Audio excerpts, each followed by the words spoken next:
jirtu ilmaan oromoo nageenya badhaadhaa bakkuma jirtanitti nagaan keenya kan jaalalaaf kan kabajaa isin haa ga'u jecha jirra. Maal jirraa nuti? Jirtu isiniin jenna jirtu የቀረ ኦሮሞ ሞዴል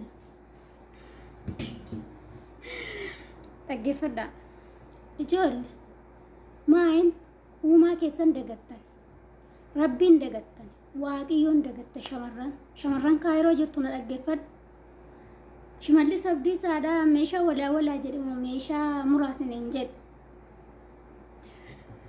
jecha bilisiginnaa fudhattanii kana gidduutti meeshaa walaa siniin jedhame Shimallis Abdiisaa likka meeshaa warra bilisiginnaadhaan meeshaa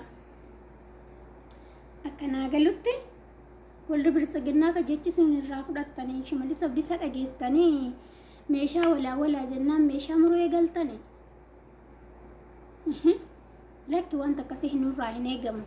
Demmoo qarra yeroo murraa waan akkasii dhaga'u jechuun sheemnu akkuma antala yaa bilisiginnaa na dhagaa antala bilisiginnaadha kan kana hojjette malee antala oromoo qulqulluu miti. Si dhagayin dhageettoo ta'e gurra keessan as qaba.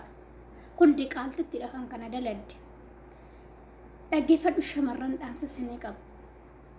Jaallachuunis jibbuunis jaallatamuunis jibbuunis duruma jirti. Arrameti jechuudha. Na jaalladhu dirqama sin jaallachiisu.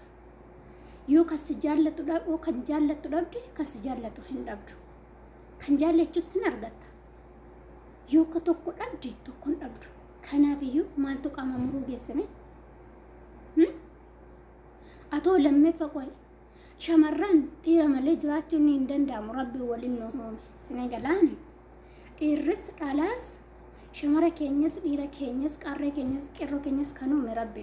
Rabbi olumaaf uume. Waan ni gaafa nu uume olumaaf nu uume. Akkamumaa rabbi waliin nu kenne kanarratti muruuni taphachuun akkamittiin barbaachisu.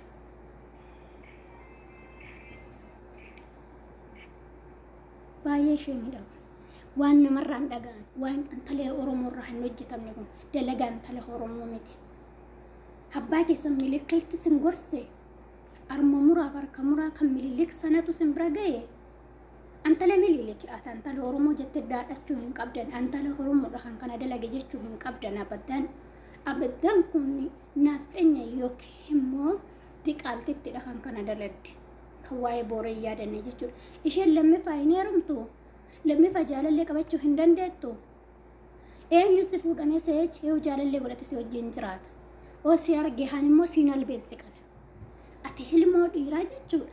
Hilmoon dhiiraa maal laata? Abbaa kee, akaakayyuu kee, eessuma kee, obboleessaadha kee, jaalallee kee, jaarsa kee. Ndee ati har'a iskiinaani qaama dhiiraa murteeni aawwatuu si arge morma kakkeessi mura. Ka akka kee kana kan maqaan nyaatte. Shaarmuxitti. Moo siin taane biraan deemtu deemuu mirga qabdaa bara. Ka biraallee jaallachuu hin dandeetta. Carraafitti cufte.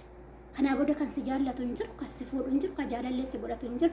Simiti zarii kee kanaati kee deesse illee qorannee bira geenye jechuudha. Antalee kana daladde kan akkasitti maqaa Oromoo nyaatte kana yoo dhiistan isin hin dhiisnu nuti. Dhiirri bakka isheen jirtu, shamarreen bakka isheen jirtu, ijoolleen kaayiroo himaana sanitti haa ta'u nu barbaadaati micayyoo kana nu qopheessaa. Piliis nu qopheessaa. Micayyoo kana fira ishee qorannee damee ishee irraa alatte qorannee akka Oromoon ittiin fuune akka Oromoon ittiin heerumne taasisnaa jechuudha. Uummata isheen keessaa dhalatte. Kanan gootan taanaan dhugumaan sin dhiiras miti sin Oromoos miti ijoolleen kaayiroo jirtan gurra keessan as qabaan dhaggeeffadha. Kanaafiyyuu kanaafi mucaa walloo sana jechuudha. Ilma walloo mucaa antalatti akkasitti irraan suuraa ishee waraabe sana isayyuuti kan qadamu male. Kan irraa kutanii gatuu marani sanuu qarreet irraa murame dhiirra irraa muruu qaba namicha sanarraa ammoo. Dubbiin dhumattee jirti. Kanaafiyyuu itti yaada. Maraatuma isheen majnuun Oromoo miti. Jaallatte jibbites isheen antala Oromoo miti sanaan jedhaani kanumarraan xumuree jira. Nagannaa jiraadha.